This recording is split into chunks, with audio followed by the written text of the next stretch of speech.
He lived by the mantra that education is everything in the world. In his previous life, he spent his youth obeying his parents, studying 18 hours a day for 365 days.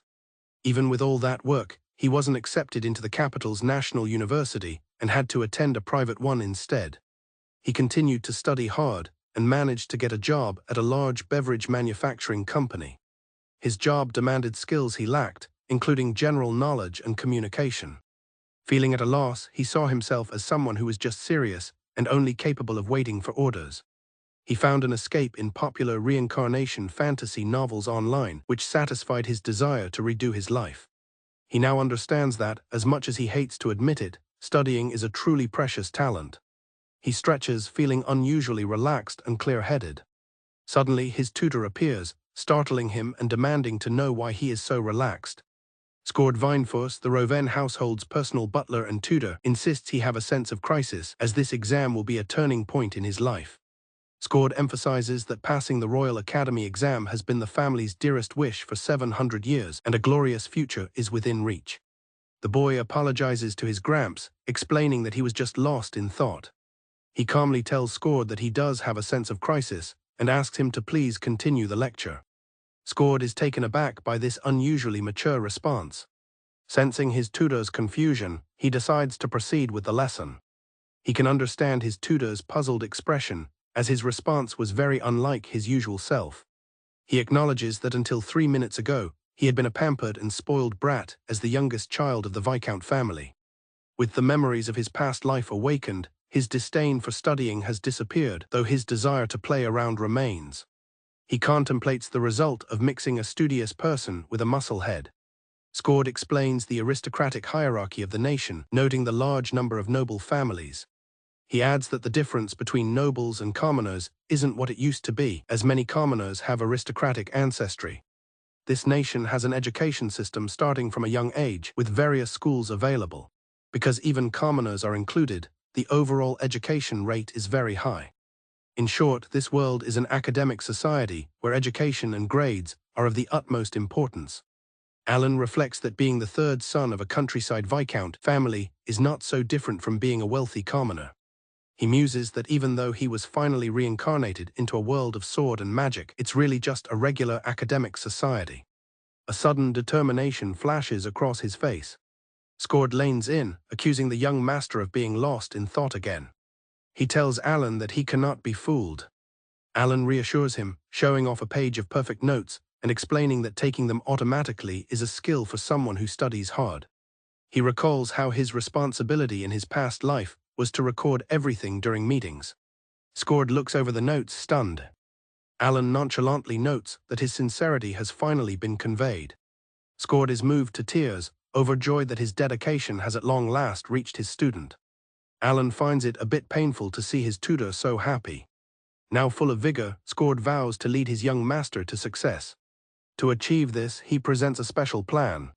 He reveals a meticulously planned schedule he calls the Absolute Success Project. Alan immediately finds the schedule too relaxed, flipping on his intense study switch. While Skård argues his practical skills are sufficient, Alan demands they modify the schedule to focus purely on theory. Skård warns him that this is the path he must take if he truly wants to pass. Alan demands they extend the lecture time to 19 hours, remove breaks and naps, and make the lunch break only 15 minutes.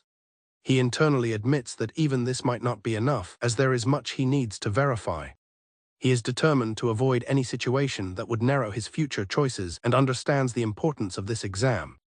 Skård praises his enthusiasm, but warns that consistency is more important than simply studying longer. Alan concedes that his tutor has a point. However, he believes that reasoning only applied to his former self. Skård is shocked by his student's intense gaze. Alan passionately declares that this is not the time to be relaxed, as the family's long-held wish is on his shoulders. Skård is deeply moved, admitting he never expected to hear such determined words from his young master. Alan confirms his seriousness, and Skård acknowledges it. Skård agrees to modify the schedule, reducing breaks to 10 minutes and removing the nap entirely, but insists lunch is important. Alan bows, accepting the terms and declaring that there is no room for regrets. Alan questions the need for a 1-hour lunch break, arguing that 15 minutes for a sandwich would be more than enough. Scored is surprised, explaining that cold foods are not suitable for a noble. Alan slams the table, insisting that being a noble means nothing if he doesn't pass the exam. He calls his tutor too persistent, leaving Scored speechless. Alan declares that the Royal Academy is merely a checkpoint for what's truly important in life. His tutor, Scored, agrees that this is a battlefield with strong enemies that must be defeated. With newfound resolve, Alan decides that from now on, his lunch will consist of portable emergency rations to maximize his study time. Scored, taken aback by Alan's sudden change, sarcastically asks if his chronic need to interrupt lectures has finally been resolved. Alan cuts him off, reminding him of his position as the Roven family's exclusive tutor. This sharp retort leaves Scored stunned. Alan momentarily worries that he may have crossed a line. Later, both Alan and Scored are seen eating the emergency rations. Alan tells his tutor that he doesn't have to join him and could have the cook prepare something else. Scored refuses, questioning if Alan has time for sympathy on a battlefield.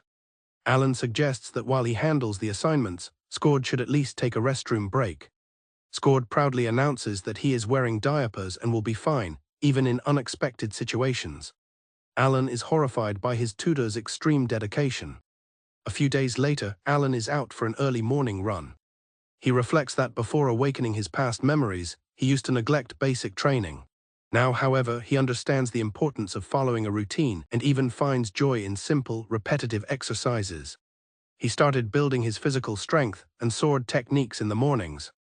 With an important exam approaching, his inner hard-studying persona has taken over. Yet he still wonders if this will be enough to get into the Royal Academy. He recalls his mock test results, which gave him only a 10% chance of passing. Though the opportunity is right in front of him, he worries about what comes next. He questions if he'll have to continue studying so intensely, even while looking for a job after graduation. Suddenly, a young girl named Riene calls out his name, startling him mid-swing. Alan exclaims that she scared him, but Riene explains that she had been calling him for a while. She then remarks that he seems like a completely different person, leaving Alan momentarily confused. Riene asks if he has been sword training for long. Alan replies that he is simply doing what he wants to do. He remembers his past life, where he died from an illness at the age of 36 and is now determined to live differently. A flashback shows him on his deathbed. He recalls his final thoughts as he gazed at the clouds outside his window. He had wished he could have lived his life freely, doing what he wanted, guided by the wind. Riene is surprised by his explanation. He tells her that he has now made a decision. With a radiant smile, Alan declares his new purpose. In this wide new world of swords and magic, he will do whatever he wants and live freely. Riene, startled, asks what he means by living freely in this life. She asks if he's going to give up the exam, but Alan clarifies that he won't for now. He explains that he needs to attend the Royal Academy to learn more about the world, though he might consider dropping out later. Riene seems to accept his reasoning. He tells her he'll give it his all to do what he wants, as he doesn't want any more regrets. The word regrets seems to strike a chord with Riene. Alan then asks if she'd be happy if he enrolled in the academy. Riene apologizes in response. Riene confesses that she would be a bit lonely. She worries that he might become a completely different person if he enrolls in the Royal Academy. Alan reassures her, confidently stating that he isn't that pathetic. With a bright smile, Riene expresses her confidence that Alan will definitely pass. She tells him he'll become famous not just in their region, but across the entire country. She encourages him to study hard so he won't have any regrets. Filled with new resolve from Riene's encouragement, Alan grips his sword and promises to see what he can do. The sun rises over the mountains, marking the start of a new chapter. Meanwhile, the scene shifts to the Dragoon territory capital of Dragraid. Someone sighs over a large pile of applications, remarking that only a Benir's child seems interesting. The person is Miria Dragoon, the formidable lord of the Dragoon house. She is concerned about how many applicants from her region will secure a place in the Royal Academy's A-class, as this will directly impact the balance of power. She seems confident that her chosen candidate will not lose to their rivals. Miria praises her granddaughter, Faye, for her outstanding talent, which she claims is unparalleled in the Dragoon family's history. With a 99% probability of passing, Miria makes it clear that anything less than A-class will not be tolerated. Faye smiles and agrees, acknowledging her grandmother's command. Among the documents on Miria's desk is a report on Alan Roven. It gives him the lowest possible rating for passing, noting that while his magic power is borderline acceptable, his academic performance makes it unlikely he will succeed. His physical abilities are listed as unknown. It seems that no one has yet noticed the hidden talent of Alan Roven, the boy destined to make his mark on the kingdom's history. No one, that is, except for a single young girl. As his training concludes, Alan turns to Riene with a surprising question. He wants to know how to use magic. 2 months have passed since Alan Roven regained the memories of his past life and decided to live freely. With only 1 month remaining until the Royal Academy entrance exam, he has been studying intensely. Alan reflects that upon reincarnating, only his brain and personality changed. The experience of his 36-year past life and his current 12 years were combined into one. For the past 2 months, he has been using this unique advantage to work hard, but the results have been mixed. When he tried to cast a simple fireball spell, nothing happened. This led him to the disappointing conclusion that he had no talent for magic. The only magic Alan could use was body strengthening, a common ability that everyone possessed. This type of magic is composed of 2 elements, magic power and magic manipulation. A person's magic power, which is determined around the age of 12, depends on their basic capacity and their ability to compress magic. While basic capacity is an innate talent, magic compressibility can be improved through hard work. Alan's basic capacity is around 2,000, giving him a maximum magic power of 2,400. This is barely average for Royal Academy entrants, where the lowest scores are 1,000 and the top scorers easily surpass 10,000. Although it's difficult to quantify with numbers, Alan was told that his sense for magic was high. However, this didn't translate to an aptitude for external magic, such as casting fire or lightning, which is also practiced in this world. He tried casting fireball repeatedly, but each attempt failed.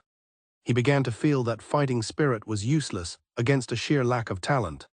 Just then Riene appeared, asking what a fireball was, much to Alan's frustration. He playfully reminded her that as the Lord's son, she should address him as Alan Sama. Riene cheekily refused, saying she didn't want to. Meanwhile, Alan's tutor and butler, Scored Vineforce, was reflecting on his student's progress. He believed that passing the exam was a result of hard work, not luck, and he had noticed a significant change in the young master recently. Scored recalled his surprise when Alan requested more study time. The young master had gathered and reviewed all past entrance exam questions. Alan explained it was a strategy to understand his own strength and efficiently reach his goal. Alan spent several days preparing his strategy with precise self-analysis. Scored felt that while his own role as a tutor had diminished, Alan's progress was undeniable. He now engaged in deep discussions during lectures, asking questions until he was fully satisfied. In the past 2 months, he had transformed into a completely different person, working harder than ever before. Scored confidently reported that with his current dedication, Alan could even make it into the A class at the Royal Academy. The Viscount was stunned, realizing that while they were away on social matters, Alan had been diligently studying with a clear plan. Viscount von Roven was incredulous that Alan would study so hard during such a crucial period. Alan's eldest brother, Grim, was equally skeptical, asking Scored if he was certain he wasn't confusing Alan's efforts with their sister Rose's exam preparations.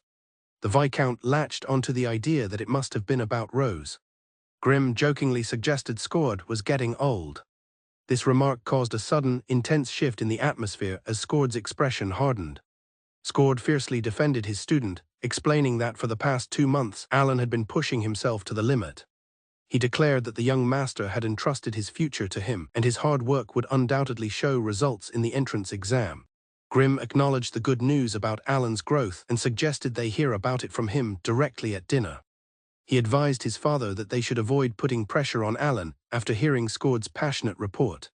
Alan arrived at the dining room, cheerfully apologizing for his tardiness. He explained he had been discussing the history of magic with Scored, much to his family's surprise. His father and brother, though surprised, told him it was all right. Taking his seat, Alan asked if their mother was still in the royal capital. His father confirmed she was looking after Rose. Alan's comment that she was the same as always carried a subtle weight. The Viscount told Alan he could speak freely since they were tired from their trip. Grim added that their mother wasn't present either. In response, Alan gave them a warm, welcoming greeting that seemed entirely out of character. Internally, Alan felt a little dizzy from his own performance, thinking his act was unnecessary. His father finally asked how his preparations for the entrance exam were going. Alan realized it was strange they hadn't brought it up sooner. He wondered if they had been trying to be considerate, though it didn't matter to him. He simply replied that he was managing to hang on. His father noted that Scord had seemed very confident in him. Alan affirmed this, expressing his gratitude for the old tutor's willingness to go along with his plans. This display of maturity left his father and brother speechless. Grimm remarked that the once rampant Alan was now doing his best on his own terms, and they should leave the rest to fate. As Alan ate, he was unaware that his family and tutor had decided to place their faith in him. Later, a drunk Viscount Raven began complaining about a rival Viscount whose son was rumored to be excellent. He drunkenly declared that his own son Alan was just as enviable, much to Alan's chagrin. He activated his body-strengthening magic. He explained to a curious Riene that there are two essential techniques required to use external magic. The first technique is external magic power ejection, a form of circulation. He excels at this due to his specialty in magic manipulation. The second is change in nature, which transforms the ejected magic into an element like fire or water. Unfortunately, Alan lacked the talent for change in nature. Since that particular talent doesn't improve after the age of 12, his ability to use external magic was almost impossible. Exhausted, he collapsed onto the grass. However, a new resolve formed in his mind. If he could get into the Royal Academy, he might find a magic expert who could teach him. With this goal in sight, he became determined to pass the exam no matter what. Riene, who had initially thought he was joking about using external magic, now saw his determination and believed he could succeed. Alan reaffirmed his commitment to doing what he wants. Riene smiled, eager to see what Alan would achieve in the wider world. Finally, the day of his departure to the royal capital arrived. The household gathered to see him off. Riene presented him with a basket of bread for the journey. Before boarding the carriage, Alan firmly shook hands with his tutor, Scord. They exchanged a look of mutual understanding and determination, ready for the challenge ahead. As the carriage rolled away, Riene and the others waved goodbye. With his journey to the capital underway, only 2 weeks remained until the entrance exam. Alan Raven, the prodigious and popular third son of his family, formally introduces himself to his escort. Alan is inwardly impressed that a noble like him is bowing so politely to his escort, Dio, noting that he appears well-mannered on the outside. With just over 2 weeks left before the entrance exam, the journey begins. The route to the capital, Runerelia, involves a 12-day carriage ride to Dragrade, followed by a day-and-a-half trip on a magic train. As they travel, Dio reflects on his reasons for taking the escort mission. He accepted the request solely to ensure Cecilia-sama could stay in the capital. He glances back at Alan, thinking that if not for his primary objective, he wouldn't be on this job. He questions who would willingly choose to escort the boy. Along the way, their carriage is attacked by D-rank red spiders, which Dio skillfully dispatches with his spear. Alan is in awe of his combat prowess. Impressed, Alan eagerly asks Dio if he will spar with him. Dio initially dismisses the request, reminding Alan that he's in the middle of a mission. Alan's persistence is relentless, pleading for a match during a break. Worn down, Dio reluctantly agrees to a single match, but forbids thrusting with a wooden stick. Alan happily thanks him for the opportunity. Dio knows the spear's range gives it a significant advantage over a sword. He is confident that an inexperienced person like Alan won't be able to stand his ground against him. Without holding back, Dio swiftly defeats Alan. He hopes that this decisive victory will finally silence the persistent young noble for a while. However, Alan proves to be far more tenacious than Dio anticipated, getting back up no matter how many times he falls. He shows sincere determination to continue the fight. Dio is taken aback by Alan's resolve. Alan dedicates his time to studying for the important entrance exam. In the early morning, he practices his sword swings. He also runs the same distance every day. The rest of the time, he is always reading books. This rigorous discipline makes Dio question the rumors he'd heard about Alan being a prodigal son. Alan's relentless training persisted all the way until they arrived in Dragrade. As they part ways, Alan cheerfully thanks Dio for all he learned, though he admits he was never able to land a single hit. Dio is stunned, realizing that Alan had been genuinely and seriously trying to strike him the entire time. Dio is convinced that Alan will definitely become strong and tells him that with his spirit, there are no worries. As Alan walks away, he calls back, promising to repay the favor one day. Dio watches Alan depart, wishing him the best for his exams. He feels a sense of inspiration and contemplates that perhaps he should also strive to work harder. Alan arrives in the Dragoon Viscountcy capital of Dragraid. He boards the magic train to continue his journey.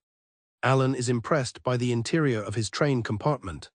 Even though he is on his way to a stressful entrance exam, he can't suppress his excitement. During the train ride, Alan spends his time studying. He briefly notices an elegantly dressed family in the corridor. Alan continues his training on an open-air freight car as the train speeds through the night. He practices his sword swings with intense focus. He trains until dawn. He is surprised to see the sun has already risen. Realizing he's scheduled to arrive at 10 o'clock, he decides he must get some sleep. As he heads back inside, he thinks to himself that the person watching showed him something interesting. He glances over his shoulder towards his observer. A young woman stands in a doorway, a smug look on her face, having watched Alan's entire training session. Alan realizes he'd been aware of her presence since midnight. He thinks she must be a weirdo to watch someone swing a sword for 6 hours straight. He resolves to simply ignore her. The observer approaches and introduces herself as Faerun von Dragoon, addressing Alan as the Roven Viscount's heir. Stunned to learn she is the daughter of the Dragoon family, Alan immediately drops into a deep, formal bow and apologizes. Alan is flustered, wondering why of all people, a member of the Dragoon family was observing him. Trying to extricate himself, he suggests she must be tired of dealing with guys like him. He asks to be left alone, feigning a servile attitude. Faerun simply scoffs at his attempt to dismiss her.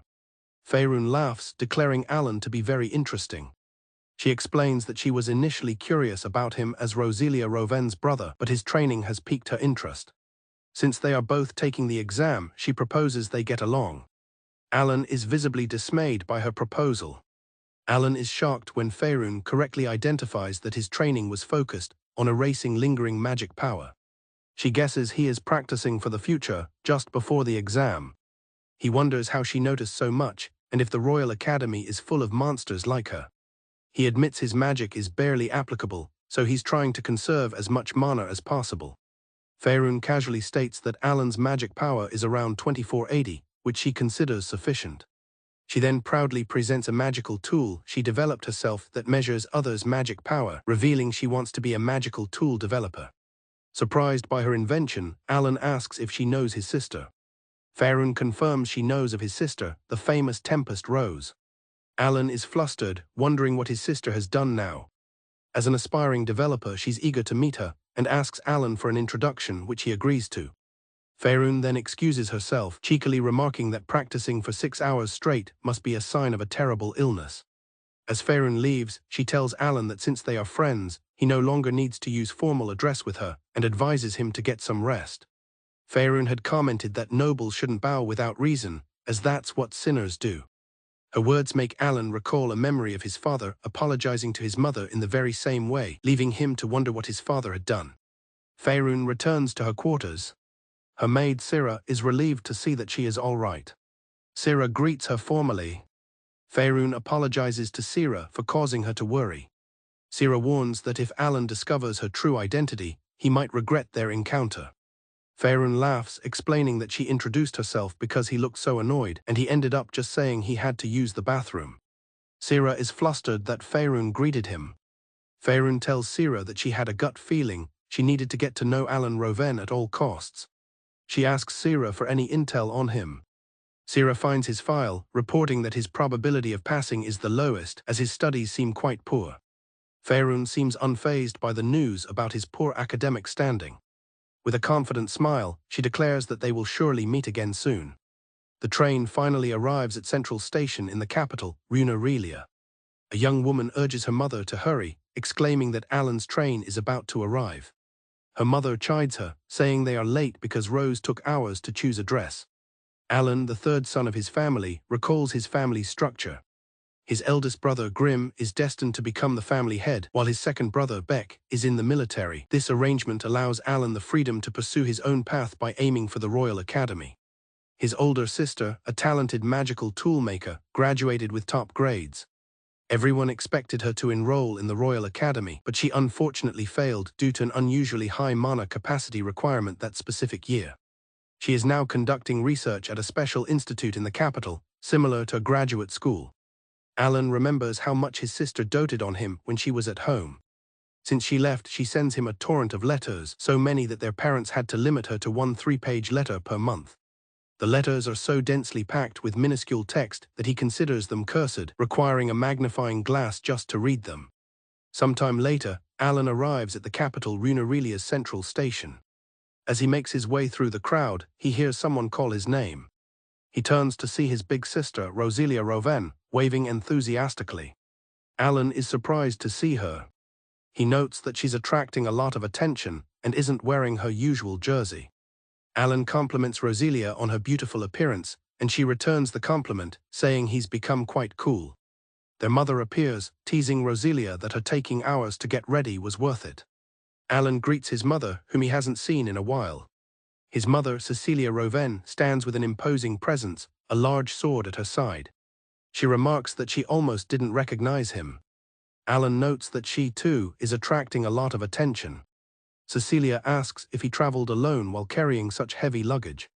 Alan explains that while his dad wanted Scord to accompany him, he politely refused, wanting to have fun traveling by himself. Alan adds that he also wanted to act freely and managed to convince his strongly opposed father. Hearing this, Roselia joyfully hugs him, exclaiming how cute he is and that he has grown up, as their mother watches on. Cecilia seems to accept his reasoning. But then her demeanor darkens as she questions just how strongly their father was against his decision. Alan nervously recalls the conversation. His father only relented. This was after his mother declared she would have a talk with him. Alan feels a pang of guilt, thinking he did his best but still feels sorry for his dad. Meanwhile, back home, their father lets out a sudden sneeze. Scord sits nearby, suffering from burnout syndrome. Alan's destination is the prestigious Yulgria Royal Knight and Mage Academy, known simply as the Royal Academy. For those who pass, the path to becoming Royal Knights and bureaucrats opens up. The Academy's graduates have endless achievements, but the entrance is highly competitive. Each year, over 10,000 people take the exam for the Knight, Mage, and official courses, but only 100 are accepted. Alan is aiming to join the Knight's course. A day after arriving in the capital, with 2 days left until the exam, Alan goes to scout the academy. He is stunned by its immense size, unable to see it all at once. Deciding he should look around, he sets off to run a lap around the fence. An hour and a half later, he finishes, exhausted. The perimeter was over 40 kilometers. He's shocked that the academy grounds are as large as the city he's from. Despite the grueling run, he decides it's a perfect morning routine. He resolves to come back the next day. Now looking forward to his enrollment, Alan runs through the city streets. He suddenly stops, feeling as though he's being watched. He dismisses it as his imagination. He continues on his way. A magical surveillance device is hidden in the bushes. The Roven Viscount's villa in the capital. Inside, Cecilia is bringing breakfast when she calls out to Alan, asking what the device is. Cecilia finds Alan eating portable emergency rations and asks why. He explains he's preparing for the exam. She sternly reminds him that building his body is a knight's duty and tells him to eat his breakfast properly. A sleepy Roselia comes downstairs, greeting Alan. Their mother chides her for being improper, pointing out that Alan has already been working out. Cecilia adds that she watched his sword swings and saw his growth. Excited, Roselia says she wants to see two to get praised by their mother. She then happily declares they will all live together from now on. Alan casually mentions that if he passes the exam, he's planning to enter a dormitory. Roselia is stunned into silence. Her happy expression vanishes. Roselia, trembling, asks if he's joking, saying she has no idea how long she's waited for this day. Alan calmly insists he's not joking and that he even has their father's permission. Without another word, Roselia lunges forward and flicks Alan hard on the forehead. Alan manages to stop her attack. Impressed, Roselia comments that he's become quite cool. Alan retorts by asking why a magical tool developer is using her fists, reminding her that her hands are her livelihood. Ignoring his point completely, she swiftly kicks him in the stomach. Alan is sent flying across the room. As he gets up, he thanks her for worrying, adding that his face is soft so it will be fine. Unamused, Roselia menacingly suggests they have a little talk. Their mother finally steps in, telling them to stop playing around and eat breakfast. She tells Roselia to be satisfied, as she can meet Alan anytime even if he's in the dormitory. Alan declares the talk is over since the family head approved it, leaving Roselia crushed. Roselia bursts into tears and runs off, calling Alan an idiot. Cecilia looks on, confused by the outburst. Alan smirks to himself. And then, the day of the exam finally arrived. On the morning of his entrance exam, Alan prepares for his usual run, greeting his mother, Cecilia. She questions his decision to run on such an important day. However, seeing his determination, she understands why his father let him travel alone and encourages him to do his best. Alan heads out for his run, undeterred by the rain. He notes that the slippery path requires him to carefully manage his body enhancement magic to avoid falling. He finds this repetition of simple but fundamental tasks more enjoyable than he expected. Back at the villa, Alan finds his sister Roselia in an unusually cheerful mood. He suspects her happiness is due to the present he gave her. He recalls taking the previous day off to rest and asking Roselia to guide him around the capital. Feeling a little guilty, Alan had bought Roselia a scarf as a thank you gift. He let her choose it herself, and she picked one that almost matched his hair color. Cecilia serves breakfast to the siblings. Both Alan and Roselia are delighted by the meal. Roselia and Cecilia see Alan off, wishing him well. Filled with determination, Alan heads out for the exam. As he leaves, he notices that the rain has stopped. Alan arrives at the Royal Academy's main gate, joining a massive crowd of examinees. His mana capacity is measured at an excellent 2488. He is then directed to proceed to the practical examination. He joins the other candidates anxiously awaiting the results.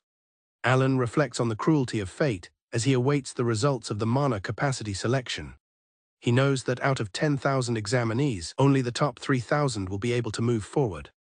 Alan proceeds to the vast grounds for the practical exam. He notes that the ground is soft and difficult to walk on. An attendant instructs him to choose his equipment and go to an examiner. Alan learns the exam consists of mock battles and that he can approach any examiner he chooses. Alan realizes there is also a selection process in the practical exam. The examiners will fail around 2,000 candidates, leaving only about 1,000 for the theoretical exam. As he watches, he gets the distinct impression that the examiners are biased. Other examinees complain about the obvious favoritism. One examiner, who appears to have a hangover, bluntly tells students they lack talent and should leave. Alan thinks the other students deserved it for approaching such an obvious landmine without thinking. Despite this, he resolves to face the challenge. Alan confidently decides to choose the most difficult examiner. The irritable examiner, surprised by this, calls out to him. The two stand off in the field. Alan recalls being told he could go to any examiner he wished. With this in mind, he decides to simply ignore the man's summons. The examiner becomes infuriated and yells that Alan has passed, demanding he stop. A surprised Alan turns around, questioning if he really passed. The examiner recognizes Alan as the boy who was running around the academy for 3 days. Alan is shocked that he was noticed. The man explains that as head of security, any unusual activity is reported to him, especially during the entrance exams. Alan insists he had no bad intentions, and the man explains that after analyzing footage, they concluded he was just running without any thought. He confirms that he looked into it, and that Alan has passed the practical exam. Alan explains he didn't think his morning run was enough to truly measure his strength. The examiner asks what he was thinking, running on the morning of the exam. He praises Alan's skill, noting that running a 40 km course in the rain proves his high-level magic manipulation abilities. The examiner reveals that Alan's running had become a betting game, and Alan is shocked to hear it. The examiner states that while Alan has passed, he still needs to be scored and challenges him to land one attack. Alan is confused, remembering the mock duel was supposed to be with another examinee. The examiner dismisses his concern, promising not to counterattack. Alan lunges forward with his practice sword. However, the examiner easily dodges the strike. Alan immediately follows up with a second strike that lands squarely on the examiner's side. The examiner is caught completely off guard. The examiner is sent stumbling from the force of the blow. The other examinees look on in shock. The examiner calls Alan a bad-mannered kid. Alan retorts that the examiner is just as bad for not keeping his promise to not counterattack. The examiner realizes that Alan had been reading his movements from the very first attack. The examiner points out that Alan attacked without letting him finish talking, which is also bad manners. As he speaks, another examinee is struck down in a nearby duel, illustrating his point. Sighing, the examiner declares the practical exam over and asks for Alan's name. He tells Alan to proceed to the school building for the theoretical exam. Alan bows respectfully and introduces himself as Alan Roven. He then turns and walks away, leaving the examiner to watch him go. On his way, other students ask him what the practical exam was like. He tells them it was a mock battle against fellow examinees. Alan cheerfully warns them to avoid the examiner with the unkempt beard, as he has a hangover and is in a bad mood. As he walks away, he grumbles to himself about why he had to get involved with that landmine. The theoretical exam proceeds without any noteworthy irregularities.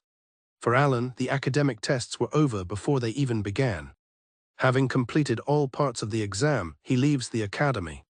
Alan reflects on his duel with the examiner. As he walks home, he resolves that he needs to be more diligent. Upon his return, Roselia and Cecilia greet him warmly, congratulating him on his hard work. They announce that they have set up a party for him. Alan announces that his exam is finally over. The next day, the list of successful examinees is posted. Alan and his mother look at the results, and Alan is shocked by what he sees. At the dinner table, Cecilia explains that she wants to witness the results of his hard work alongside him. She expresses more confidence in his success than he seems to have himself. Alan agrees, seeing no reason to refuse her. His sister, Roselia, also wanted to go, but was told she couldn't because of school. The next day at 10:30 a.m., a large crowd gathers for the result announcement. Standing with his mother, Alan waits anxiously for the results to be posted. Though Alan tries to remain confident, he's haunted by the memory of failing to get into his chosen school in his past life. His anxiety is cut short when his mother spots his name on the board. Alan stares in shock at the results. Meanwhile, at the Royal Academy's scoring floor, the examiners review footage of the practical exam. One of the senior instructors asks to replay the video of Alan. Emmy, a magic instructor, obliges. The wizard is identified as Godefun von Vanquish. Emmy asks if he has taken an interest in Alan too. Dante, a Royal Knight examiner, joins the conversation. He remarks on how naturally Alan walked. Godefun reveals that the exam grounds were specially prepared with soil that had less rebound and friction. This was a hidden test to grade the examinees' reflexes and mana manipulation. Another examiner, Justing Rock, calls the method mean. Godefun clarifies he was testing for growth potential and notes that Alan seemed to handle it with ease. Dante agrees, recalling Alan's impressive run in the rain as proof of his excellent sense. The Academy's vice director, Mujikhyagria, urges them to focus on their work. Duel, the examiner Alan faced, arrives, announcing that he went to measure the boy's abilities himself. Another examiner, Parch, appears and complains that Du stole Alan away from him. He laments that the boy was about to approach his station. Godefun asks Du for his assessment of Alan. Du confirms that Alan possesses great sense. Dante agrees, predicting Alan will become outstanding with refinement, and gives him the highest score, an S. Emmy adds that the opening Alan exploited was one she intentionally created to test his reaction. Recounting the duel, Du explains that when he countered, Alan instantly let go of his weapon. Alan followed up with a kick. Du marvels at how Alan executed these complex moves on the difficult terrain, a testament to his high-level body enhancement magic. Dante praises the sharp kick. Du is asked if Alan is truly skilled enough to land a hit on him, the Flash. Du admits he was slow to react because the kick came from his blind spot while he was distracted by the thrown sword. Dante realizes the weapon toss was a deliberate feint to create an opening. The examiners are impressed that Alan immediately prepared a second weapon. They also note that he was aware of the other examinees around him. Parch acknowledges the mixed opinions about Alan's unorthodox style. Godefun sternly declares that a true warrior fights to win regardless of the opponent. Du adds that Alan showed no sign of relief, even when promised no counterattack. Intrigued, Godefun declares that he will take Alan under his wing. The vice director immediately protests his decision. The vice director reminds Godefun that Alan's placement will depend on his theory exam. The 100 successful applicants are divided into 5 classes of 20, from A to E. Godafun retorts that there are no fools among geniuses. Justing Rock scoffs that many can't study. Godafun proposes a bet on Alan's performance. Justing Rock eagerly accepts. Do also agrees to the bet. Justing asks Godafun if he saw what happened in the exam video after Alan's duel. Godafun admits he hasn't. The video shows that after Alan left, no other examinees approached Do. Emmy points out that his ferocious smile made him look lonely. Do stood alone, waiting in vain for another challenger. The examiners laugh at the footage, much to Do's annoyance. Godafun, however, grows serious, finding the examinee's timid attitude concerning. Emmy realizes the true reason why no one else approached Do. The video shows Alan cheerfully warning other students to avoid the examiner with the unkempt beard because he's hungover and in a bad mood. The examiners realize this rumor must have spread rapidly among the students. Even Godafun can't suppress a chuckle. The rest of the room erupts in laughter at Do's expense, teasing him about his unkempt beard. Fuming, Do thinks about how he was awake all night working as security head and had no time to drink. The scene flashes back to Alan respectfully thanking him after the exam. Enraged and embarrassed, Do declares that for the bet, he's betting that Alan will fail. He has passed with an S in the practical exam, an A in the theoretical exam, and has been assigned to Class A, ranking 4th out of 50 in the night course. Alan is left speechless by the outcome. His mother is happy for him. Overwhelmed and confused, Alan questions if this is real. Deciding to trust in his efforts for now, Alan prepares to share his excitement. He turns to his mother with a bright smile. However, he finds his mother looking at the board with a stunned and disbelieving expression. She mentally questions the results, finding the S in practicals and the A-class assignment impossible. Alan points to a symbol next to his name, asking his mother what it means.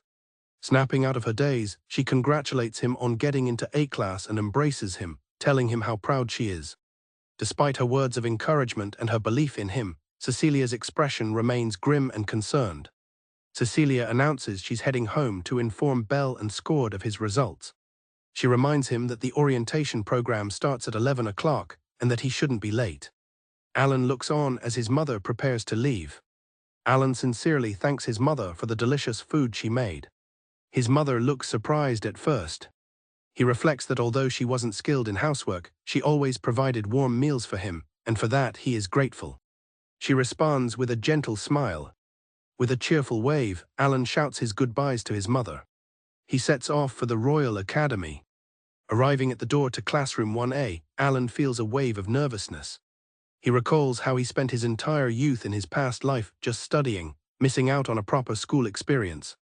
He is determined to live a student life he never could before. Alan imagines playing with friends, joining clubs, finding a girlfriend, or even working part-time as an explorer. He decides he no longer cares about results. This is the start of his new days. With renewed resolve, he opens the classroom door. Just inside the classroom, a girl greets Alan by name, stating that she's been eagerly waiting to meet him. Faye dramatically clings to Alan, much to his confusion. Another student tells her to stop her act. As the commotion unfolds, another boy turns, having overheard Alan's name being called. The boy approaches and asks if he is Alan Roven. He introduces himself as older engraver from the magic course, inviting Alan to call him Al. Alan recognizes the engraver family as the Viscounts famous for growing anju trees used in mage wands, and happily introduces himself as being from the night course. The two shake hands. Internally, Alan is pleased, having studied all the noble families above the rank of Viscount. Faye is annoyed at being ignored. Al then gestures to another boy to introduce him. He introduces his friend, Coconial Canardial. Coconial shyly greets Alan. Alan is ecstatic, recognizing the name from the famous Canardia Monster Encyclopedia written by Coconial's ancestors, and asks if he can call him Coco. A surprised Coconial agrees. Faye loudly questions how Alan knows about the encyclopedia. Alan ignores her question. Al then introduces another student, Leo Zatzinger. Alan recognizes the name. The Zatzingers are one of the 3 great ducal families. A stern-looking boy with black hair stands before them. He introduces himself simply as Leo. Faye whispers to Alan not to embarrass himself by bowing. Alan cheerfully greets Leo, saying he looks forward to getting along. Alan is momentarily stunned by Leo's silence. Al explains that there was a social event for high scorers, which is how they all met. Alan wonders if everyone has already become friends. Al adds that Alan is already famous for breaking Leo's goal of getting S ranks in all fields, causing quite a stir. He realizes that Leo is the top student in an academy full of the country's greatest talents.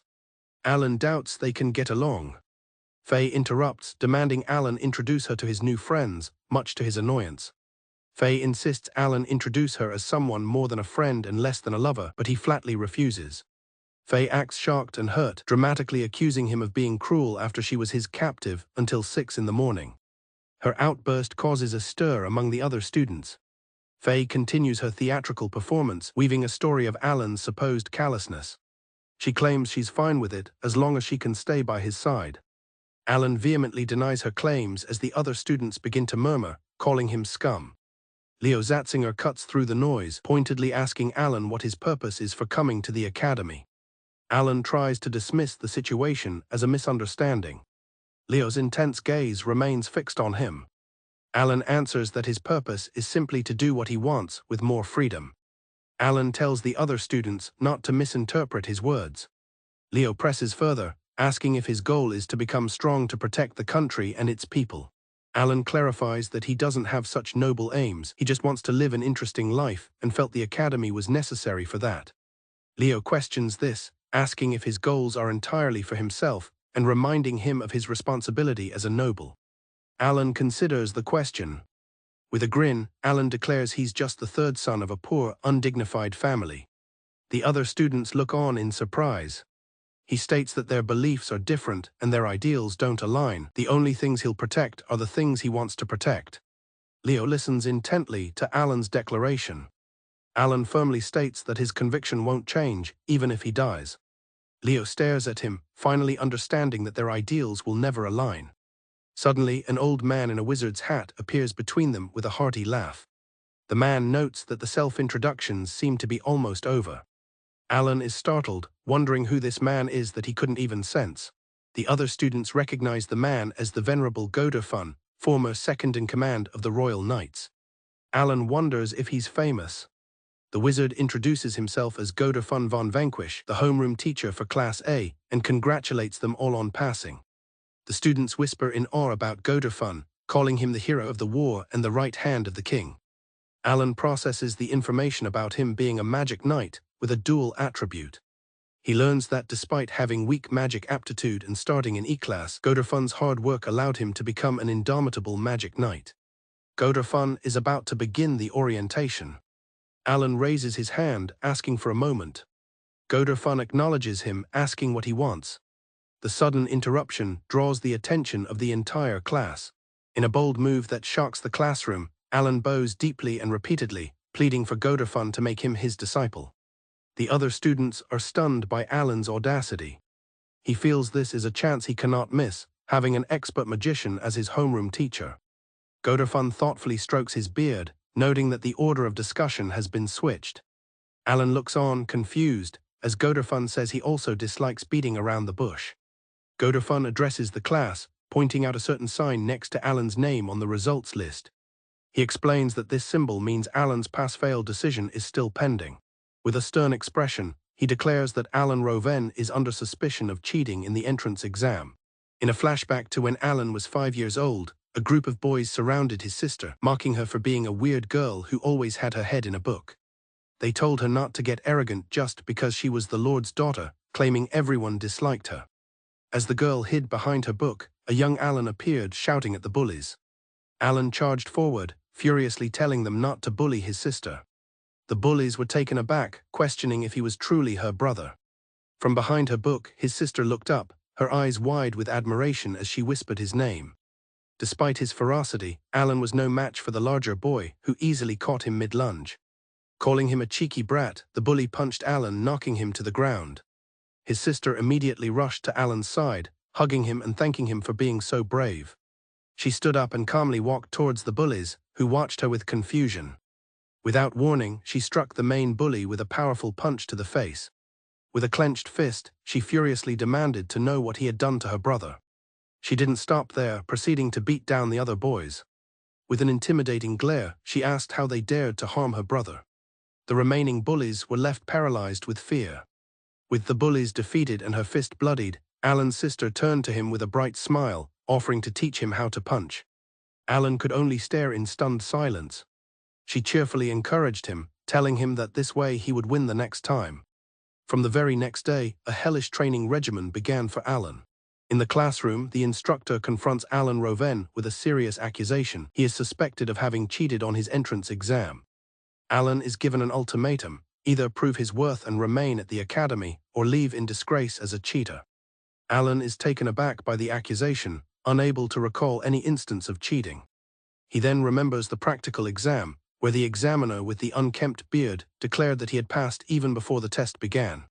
He realizes this must be the source of the suspicion. He reflects that he did, in fact, take the exam though. Growing angry, Alan reasons that if the examiner's premature declaration is being considered cheating, then the fault lies with the academy's grading system, not with him. Determined not to let the matter slide, he resolves to fight the accusation. He strides forward resolutely. Alan angrily confronts his classmate Leo. The instructor Godorfin intervenes, telling Leo to step back. He then addresses Alan, questioning if this confrontational attitude is how he intends to prove his worth. Alan stands his ground, stating firmly that he did not cheat. He declares that he will crush anyone who gets in his way, no matter who they are. The instructor clarifies a key detail: the accusation of cheating pertains to the theory exam. The news leaves Alan stunned. After a moment of silence, Alan calms down. He asks for a more detailed explanation. From the back of the class, Faye teases him about his earlier declaration to crush his opponent. Godorfin explains that the suspicion arises from the unnatural difference between Alan's previous mock test and his recent theory exam results. Despite a thorough analysis finding no evidence of cheating, the Academy finds it hard to believe someone's grades could improve so drastically. He demands a convincing reason for the change. Alan comically imagines explaining that he was reincarnated from another world, which sparked a love for studying. Realizing how unbelievable that would sound, he dismisses the idea. He decides to be as honest as possible under the circumstances. Alan states that he studied for the past 3 months, as if his life depended on it. Godorfin finds the answer too cliché and unsatisfactory. Pressured for a better explanation, Alan reveals that he had a remarkable tutor. Alan proudly names his tutor Skord Vinefus. Godorfin is skeptical that a single tutor could cause such a drastic improvement. Alan explains that Skord managed to make him, someone who hated studying, work incredibly hard. He elaborates that for the past 3 months, he slept only 3 hours a day and ate only portable food. To test his story, Godorfin asks Alan what he thinks of the recently launched salami-flavored portable food. Alan dismisses it completely. With a tense expression, Godorfin reveals that he was the one who produced it. Alan is horrified by his blunder. Recovering, Alan passionately explains that Skord's greatest lesson was about mindset, constantly reminding him that studying was a battlefield. He recounts his tutor's extreme dedication, which included wearing diapers to save time. To add credibility, Alan mentions that his own sister, who also received Skord's support, successfully joined the Special Research Institute. Faye overhears and laughs, remarking on the backstory of Tempest Rose. Her comment draws a shocked reaction from another student who realizes that Alan must be the brother of the victim from the red carpet incident. When Godorfin asks about the red carpet incident, the student begins to explain. 4 years ago, during the entrance exam, the heir of the Marquis Endumian house was overbearing toward a certain young lady. In response, she sent several of the Marquis's examinees to the hospital. Afterward, examinees from that territory were forbidden from speaking to others without a reason. Godorfin recalls the incident. He remembers that the girl, despite being the victim, forfeited the examination without giving a proper explanation. Alan internally realizes his sister did it to avoid telling their mother. He also connects the dots, understanding that the passing requirements were much higher that year because of the large number of examinees involved in the incident she caused. The others find the story interesting, though Alan believes his sister was the perpetrator. Godorfin pieces everything together, understanding now that Skord Vinefus was the one who taught Alan's sister to treat the exam as a battlefield. Godorfin announces that the matter will be discussed further. He then informs Alan that if it's decided he hasn't cheated, he will be admitted to E-class. Alan is surprised by this condition. Godofn explains that in the past, students proven innocent of cheating have been placed in E-class, but none have ever managed to advance. Alan, however, seems unbothered, thinking a carefree student life would be more convenient. Godofn is taken aback by his lack of protest. After speaking with Alan, Godofn believes he probably didn't cheat, but senses he's hiding something. He decides that under normal circumstances he would end the conversation, but there are special circumstances at play. These circumstances involve the entire class. Godofn gravely informs the class that there is a very high chance their country will be at war with the Rosemere Empire in the north within the next decade. He explains that everyone in the academy has been chosen from the kingdom's top talents to support the country, with the top 20 being specially selected for this purpose. While not everyone will become a soldier, how they choose to live their lives is up to them. Godofn emphasizes that war is a collective effort, and graduates of the Royal Academy become an important force supporting the country. Therefore, the country cannot afford to lose a potential talent just because he is suspected of cheating. He then asks Alan for his thoughts.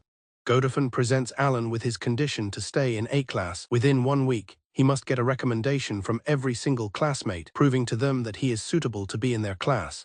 The instructor plans to propose this directly to His Majesty and get permission through an imperial decree. Another instructor observes, thinking that this is an unusual proposal for Godofn and that he was clearly influenced by Alan's mood. He realizes that Godofn is actually having fun with the situation. Godofn decides to keep a close eye on Alan, curious to see how things will turn out. Alan, looking unconcerned, then asks if there's any special merit to staying in A-class. Reluctantly, Godofn admits there is no special merit, aside from preferential treatment in future careers. He becomes agitated, questioning how a disciple of Skård Vinefors could be fine with being in E-class. Alan quickly denies that he would ever think such a thing. Alan frantically insists he's fine with the condition. However, he internally acknowledges that getting their recommendation is impossible. He's under suspicion of cheating, and his classmates would likely not want someone who has shown no attachment to the country, especially with a potential war looming. Feeling unmotivated by the impossible task, Alan decides it would be more convenient and fun to just rise from a lower class. He resolves to pretend to do his best while aiming for E-class. Just then, Faye declares that she won't let that happen and asks the instructor for a moment of his time. Godofn explains that a simple declaration is all that's needed. Taking the opportunity, Faye formally vouches for Alan Roven, declaring him a suitable person for Class A. Godofn accepts her recommendation. Another student, Peria Benil, is outraged and confronts Faye, questioning her decision. Faye calmly replies that as the representative of the Dragoon family, it was her decision to make. Faye's demeanor turns menacing as she asks Perry if he will shut his mouth now. Intimidated, Perry backs down but vows to expose the truth about Alan to her, leaving Alan confused. After the orientation concludes, Alan quickly leaves the classroom. Deciding he doesn't want to get close to anyone right now, he heads for the dorms, resigned to joining E-class. He arrives at the Royal Academy General Dorm. Alan enters the dorm to complete his registration. He is soon greeted by the dorm mother, an elderly woman named Sola. Sola recognizes him as the boy who scored highest in the practical exams but was accused of cheating on the theory portion. She looks him in the eye and asks if he did it. Alan firmly denies the accusation. Satisfied, Sola directs his attention to the dorm's single rule. The rule is a motto hanging on the wall, unaffected and sincere with fortitude and vigor. Sola then explains the dorm's amenities and schedule. The mention of a large bath greatly excites Alan. Sola finds Alan's cheerful reaction strange. This place, she reveals with a grin, is for the bottom rugs, the losers who can't afford the regular dorm, also known as the doghouse. Undeterred, Alan beams and declares that he likes the place and looks forward to the next 3 years. His cheerful response leaves Sola momentarily speechless. She laughs it off, saying she hopes to hear him say that again in a week. The instructors decide to admit Alan to E-class due to the lack of evidence. However, an instructor named Du slams his fist on the table, refusing to agree. Mujika calmly states that everyone but Du agrees and that she has already begun an investigation into Skård Vinefors. Dante argues that the condition for Alan to stay in A-class is too strict. Justin, however, is confident that it would be impossible for Alan to gain his classmates' trust within a week. Godolphin reflects on his decision, admitting to himself that he got a bit mischievous after talking with Alan. He believes that those who achieve top grades at the academy must face power struggles. Justin realizes that Godolphin intentionally created this difficult situation to test Alan's abilities.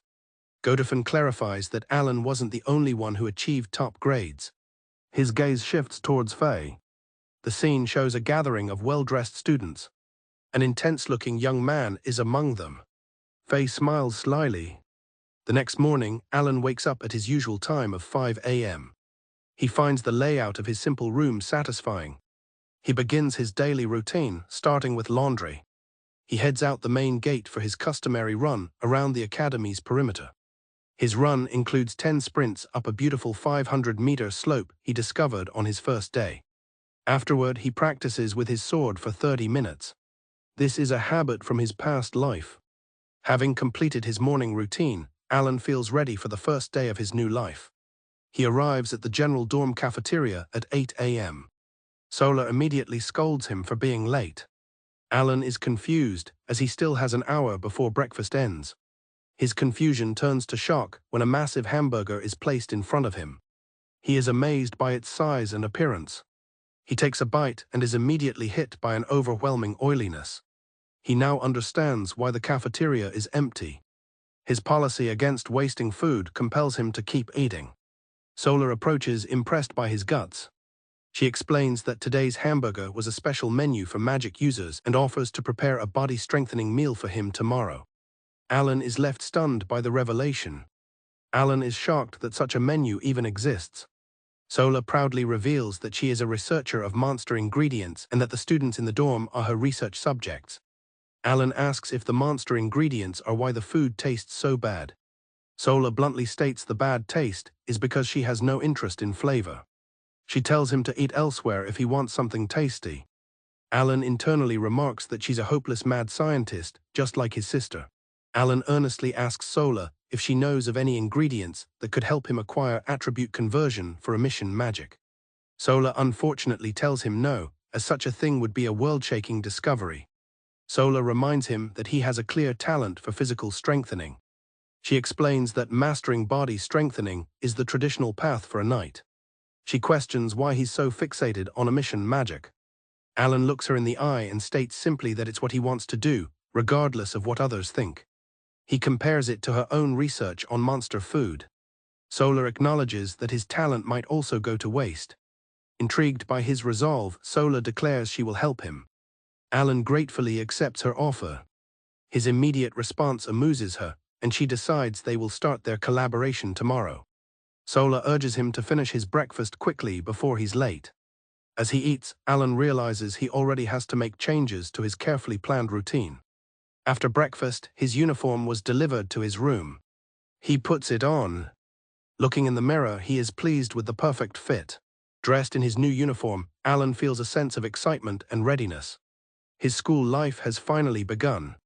With newfound determination, Alan sets off, running towards the academy for his first lesson in E-class. Upon entering the A-class classroom, Alan is met with the stares of his new classmates. One student smirks, remarking that the problem child has arrived and that everyone should prepare themselves. A student named Al approaches Alan. He says he has something to tell him. To Alan's surprise, Al bows deeply, offering a sincere apology on behalf of the Endumian territory for the trouble they caused his sister. Alan reassures Al that he isn't the one who needs to apologize and that his sister has likely forgotten the incident. He encourages him to speak casually. Just as Al agrees, Faye arrives, cheerfully greeting them. She asks Alan why he went to the general dorm when she had planned for their rooms to be close. Their instructor, Godolphin, announces a sudden practical lesson in body-strengthening magic at the arena. Al questions if practicals are for all courses. Godolphin explains the Royal Academy's policy of fostering generalists, stating they have no need for magicians who can't fight or officials who can't work on site. As they walk, Alan explains to a nervous Al that this means night course students also take mage training. Alan finds this prospect increasingly interesting. Soon, the class arrives at a massive arena where Godolphin awaits. Godofin instructs the students to pair up for mock battles as a form of introduction, with any student left over becoming an observer. The instruction triggers a past trauma for Alan, who is always left behind in his previous life. He is jolted from his thoughts when someone calls his name. It's Perry Abeniel, who smugly declares this is his chance to teach Alan a lesson. He proclaims that if he wins their mock battle, he will refuse to recommend Alan, regardless of any orders from Faye. Perry calls out to Godofin, formally entrusting his decision on Alan's recommendation to the outcome of their duel. Godofin agrees. Internally, Alan sees this as a perfect opportunity. If he loses, he'll be free of the conditions and can go to E-class without waiting a week. Faye tries to reassure a worried Alan, promising to make Perry recommend him no matter what. Seeing Perry's confidence, Alan wonders aloud if he's truly that strong. Faye muses that Perry likely couldn't win against Alan if they fought multiple times. As the two opponents face each other, Alan takes note of Perry's weapon. Seeing the spear, he suddenly recalls something important about his opponent. Alan remembers that the Abeniel family is a famous military line, known for their mastery of spearmanship. He knows from past experience that reacting to a spear is difficult. He recalls his complete defeat against Dio, a C-rank explorer who used a spear. However, since that loss, Alan has spent considerable time on imagination training. Now he's eager to test his progress against Perry. As they take their stances, both combatants ready themselves. Alan correctly predicts that Perry's first move will be a thrust. With precise footwork, Alan evades the attack. He dodges by a mere half-step. Perry is stunned at the close dodge. The sudden, swift dodge catches Perry completely off guard. The onlookers, including Faye, watch in surprise. Even though he saw it coming, Alan is impressed by Perry's speed and reach. He quickly analyzes the technique, noting how Perry twisted his hands to increase the thrust's power. He recognizes it as a fundamental spear technique. Frustrated, Perry furiously questions why he can't land a hit. As Perry continues his assault, Alan effortlessly dodges each attack. He calmly thinks that the reason for Perry's failure is simple. Alan critiques Perry's style internally, finding his spear arts too polished and predictable. Perry's adherence to basic footwork clearly telegraphs his intended targets. Despite this flaw, Alan acknowledges that Perry's raw talent is undoubtedly greater than Dio's. However, Alan believes Dio, hardened by real battles against monsters, is the stronger fighter. Their ideologies are simply too different. This realization presents a new problem for Alan. With Godofin watching intently, he needs to figure out how to lose convincingly. The scene flashes back to the previous evening. A social gathering for the first-year A-class students was held in the Noble Dorm's dining room, with only Alan and Perry absent. At the party, Kate Sarkamba comments on how interesting Alan was, just as Faye had described. Jewelry Revelance corrects her, stating his presence was far beyond merely interesting. Stella Akarius admits she had initially thought Faye had just found a new toy. While one student wonders about Alan's strength, Stella is more preoccupied with the nature of Faye's relationship with him, blushing as she wonders just how far they've gone. Her scandalous thoughts cause the other girls to squeal with excitement. Jewelry brings up Faye meeting Alan on the magic train. However, Faye bursts their bubble, revealing that Alan paid her no attention, and she has yet to figure out a way to win him over. Kate observes that Alan's blushing proves he's a virgin. Faye steers the conversation to the real issue, explaining that she gathered them to discuss his recommendation. The students discuss the logic of the situation. Kate adds that Godofin himself suggested an appeal to the king was possible. Stella concludes that with the powerful Dragoon family backing him, there's no reason to oppose his placement in their class. Al adds his support, mentioning Alan's surprising intelligence about regional specialties and asserting that he doesn't seem like a cheater. As they talk, Faye glances towards the top-ranking student, who has remained silent and apart from the group. The top student finally speaks, telling Faye he isn't motivated by personal feelings. He explains that he came to the academy to study alongside other prodigies and sees no reason to remove someone who scored highest on the practical exam unless cheating is proven. However, he declares he will not vouch for Alan with his family name until he has personally confirmed his skills. Faye readily agrees to his terms. He asks if the others are fine with this arrangement. Faye smiles deviously, stating her desire to lay a perfect foundation for Alan's acceptance. The scene returns to the present, where an exhausted Perry has collapsed, revealing that the mock battles were part of Faye's plan all along. Godofn calls an end to the match, declaring that Perry is out of mana.